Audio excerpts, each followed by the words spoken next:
Around the world, PETA was a champion for animals in 2023, bringing aid in the face of agony, hope in the face of catastrophe, and an end to speciesism toward all animals, both in the United States and abroad.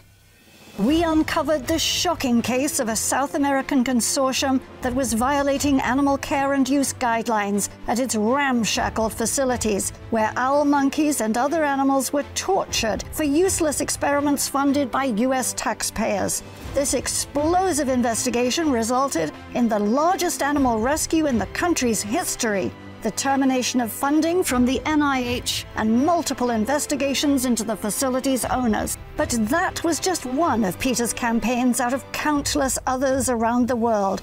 We convinced a university in Colombia to ban the cruel forced swim test on animals, donated human simulators to spare animals by providing human-relevant training to future surgeons in Europe and the Middle East, compelled the Sri Lankan government to cancel its plan to ship 100,000 monkeys to China, and got the Taiwan FDA to remove animal test requirements for certain marketing claims. PETA's motto begins by affirming that animals are not ours to experiment on, but it doesn't stop there, and neither did we. We donated Teach Kind materials to schools, including the first vegan school in Uganda, worked with huge global brands to pull wool, down, exotic skins, feathers, and other animal-derived products from their shelves, persuaded several tourist companies to stop promoting camel rides, and a television platform to stop airing bullfights.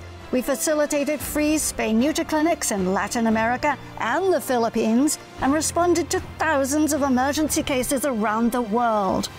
Many of these emergencies were related to natural and human-made disasters, as 2023 saw a surge in life-and-death situations for animals left at the mercy of the destructive forces around them.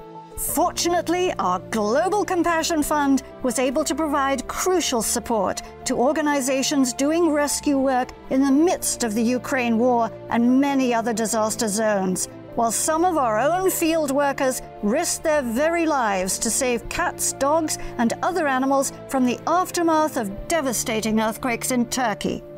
One of those animals was Pisa, a teeny black cat set adrift in the world-consuming chaos around him.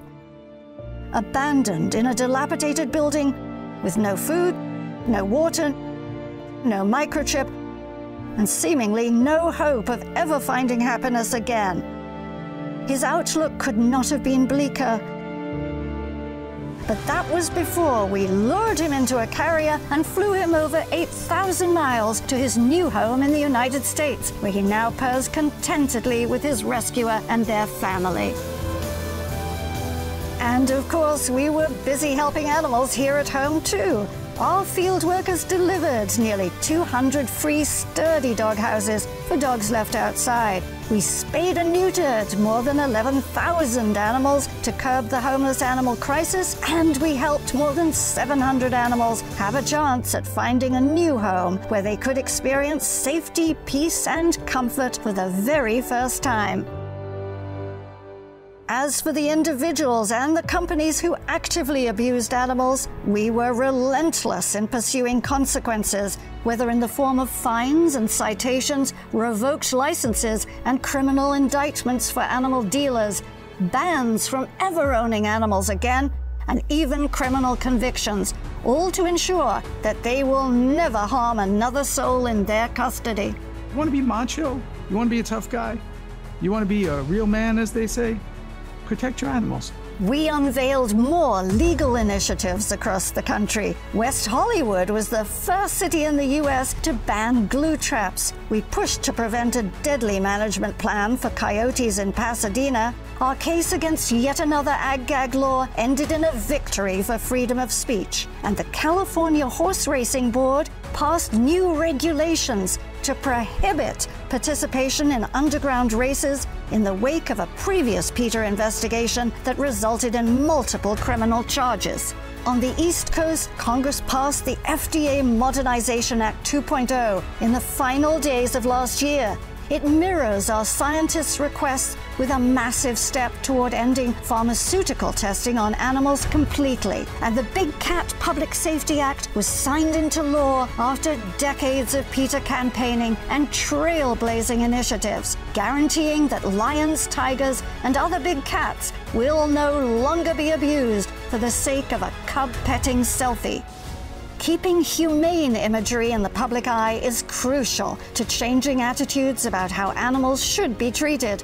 That's why we compelled Walmart and Walgreens to stop selling greeting cards that featured demeaning images of great apes, convinced the Ad Council and other agencies to pledge that they'll never show breathing-impaired dog breeds in their commercials, and compelled Dukel Corporation to remove circus-themed visuals from its bandages. And beyond that, we were back in full force online, on the catwalk, and in business. Because Starbucks cares about money. I think it's the first time I've been naked in an East Village restaurant. Let's leave it at that. We helped organize over 1,000 protests and demonstrations with eye-catching spins on both new and classic campaigns that led to even more victories. The Navy pulled funding for decompression experiments on sheep at the University of Wisconsin-Madison. A University of Tennessee College of Medicine stopped mutilating live pigs in some medical training programs. Healthcare companies dropped their sponsorship of the cruel Iditarod. Universal Circus stopped using animals in the face of PETA's decades-long campaign. And Ford and General Motors slammed the brakes on funding tests on animals, updating policies that were prompted by PETA's original campaign 30 years ago.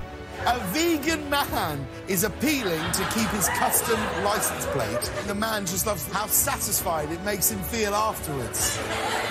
He also loves tofu. We convinced the makers of the film Good Burger 2 to add vegan options to their movie's menu, and we distributed more than 100,000 free vegan starter kits and samples to underserved communities that wouldn't otherwise be exposed to a healthier, cruelty-free lifestyle. I partnered with PETA because we're urging elected officials to redirect the billions of dollars spent on meat, egg, and dairy subsidies to healthy plant-based suppliers and incentivizing grocers to have access to healthy food for everyone.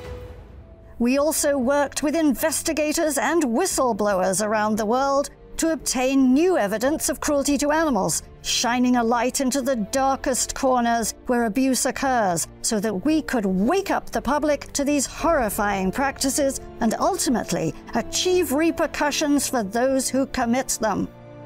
PETA's investigation into a bear breeding facility in Idaho, where traumatized cubs were separated from their mothers and even denied veterinary treatment, resulted in a fine for the facility from OSHA.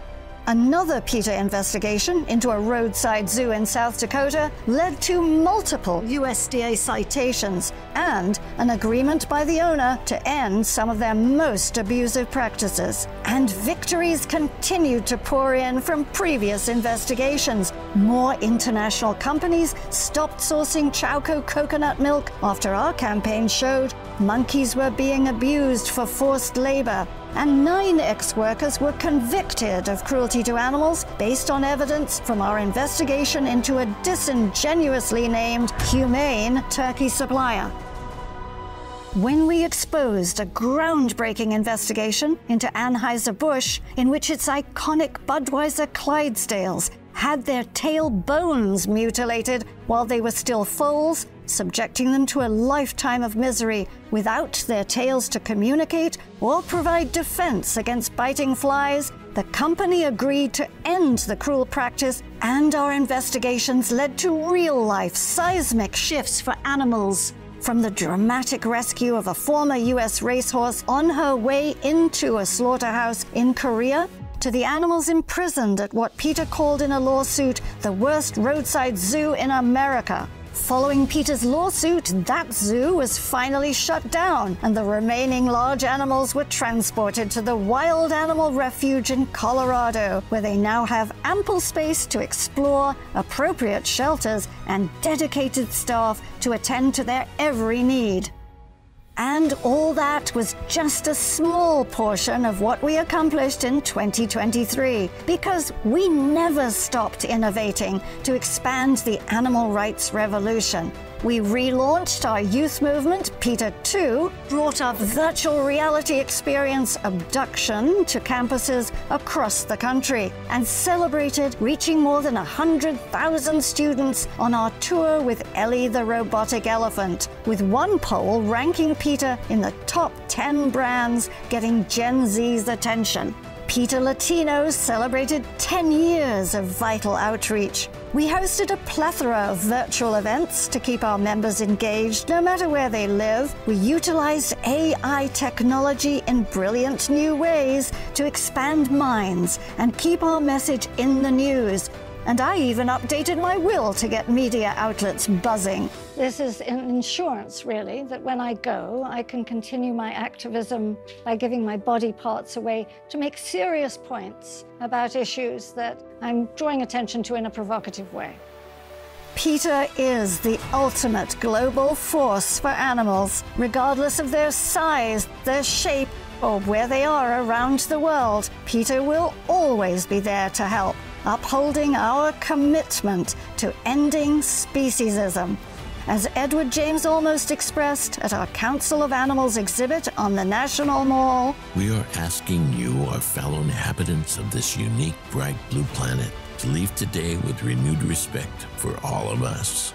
Remember, we're all in this together. Thank you for supporting this vital work for animals and for helping us do even more in 2024.